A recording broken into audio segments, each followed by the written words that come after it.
Bupati Pindrang Haji Andi Irwan Hamid bersama Kapolres Pindrang AKBP Muhammad Arif Sugihartono dan Dim 1404 Letkol Infanteri M. Wahyudi Amri, Kadis Pertanian Pindrang Calokerang dan Kasat Lantas Polres Pindrang AKP Darmawati menghadiri kegiatan panen raya hasil pertanian jenis padi yang menggunakan pupuk organik jenis eco farming di Desa Kaliang, Kecamatan Duampanua, Pindrang, Sulawesi Selatan. Saat memberikan sambutan, Bupati Pindrang Haji Andi Irwan Hamid sangat mengapresiasi apa yang dilakukan para kelompok tani di Desa Kaliang, Kecamatan Duampanua, Kabupaten Pindrang.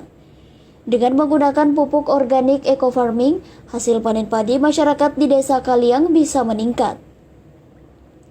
Setelah memberikan sambutannya di hadapan para petani, selanjutnya Bupati Pindrang didampingi Kapolres Pindrang dan Dim 1404 Pindrang, Kasat Lantas Polres Pindrang dan para Porkopimda melakukan kegiatan panen raya bersama para kelompok tani pengguna pupuk eco farming di Desa Kaliang, Kabupaten Pindrang, Rabu 3 Maret 2021.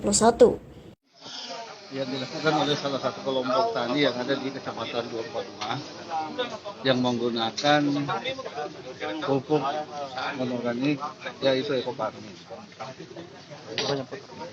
Nah, kalau dibanding dengan pupuk yang lain itu bukan. Ya, kalau menurut hasil wawancara saya dengan petani sebenarnya sama, cuma bagusnya ini minimalisir lagi penggunaan pupuk yang bersubsidi. Artinya apa? Kadang-kadang ada kelangkaan pupuk yang ada di wilayah kita. Nah, kalau sudah mulai menggunakan pupuk yang non-organik seperti ini kan sudah minimalisir kelangkaan pupuk yang ada. Oke, ini bagus dengan cuaca ekstrim sekarang. Ya, kalau secara teknis mungkin petani bisa menggambarkan, tetapi tadi hasil wawancara saya dibanding dengan tahun panen yang kemarin yang menggunakan ini, ya hasil produksinya bagus. Berarti ini bisa menjadi solusi di tengah pandemi, Pak, atau di tengah kelangkaan pupuk? Saya kira ini solusi yang paling tepat juga. Kalau di Pindrang sendiri, Pak Bupati, ini pupuk masih langka atau gimana, Pak Bupati? Kalau untuk sementara kebutuhan pupuk yang subsidi, soalnya kalau kita bicara kuota itu tidak pernah terpenuhi. Kemarin permintaan kita 26.000 ton kalau tidak salah, yang turun cuma 16.000 ton. Tetapi bagaimana caranya kita manage petani, ya tetap juga. Jadi kalau persoalan kelangkaan, saya kira bukan langka, cuma memang kuota kita yang jatahnya kita yang terbatas. Tetapi dengan adanya kartu tani ini, saya kira mudah-mudahan kelangkaan pupuk yang subsidi tidak terlalu seperti lagi dengan tahun-tahun yang kemarin. Jadi kartu tani ini sebagai satu sistem ya, Pak? Iya, itu satu sistem yang digunakan oleh tingkat kementerian. Oke. Tapi di tengah pandemi ini, bagaimana dengan stok beras di Kabupaten Pindrang sendiri, Pak? Cukup. Ya? Ini ada Kepala Dinas Ketahanan Pangan.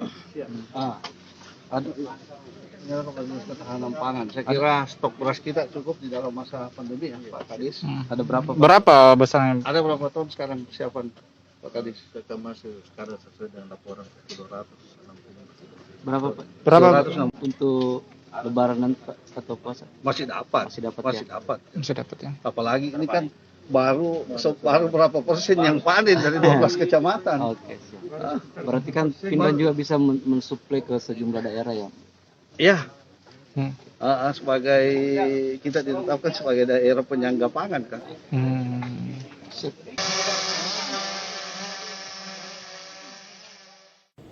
Usai melaksanakan kegiatan panen raya bersama para kelompok tani pengguna pupuk organik eco farming, Bupati Pindrang melanjutkan kegiatan dengan mengunjungi lokasi penggilingan hasil panen di pabrik penggilingan padi dan uji coba beras hasil panen padi menggunakan pupuk eco farming. Salam sinergi, hari ini tepatnya hari Rabu, kita berada di Desa Cacabala, TK Bata Pindrang untuk melakukan panen perdana yang sudah menggunakan pupuk organik super aktif eco farming dari PT BES Bandung.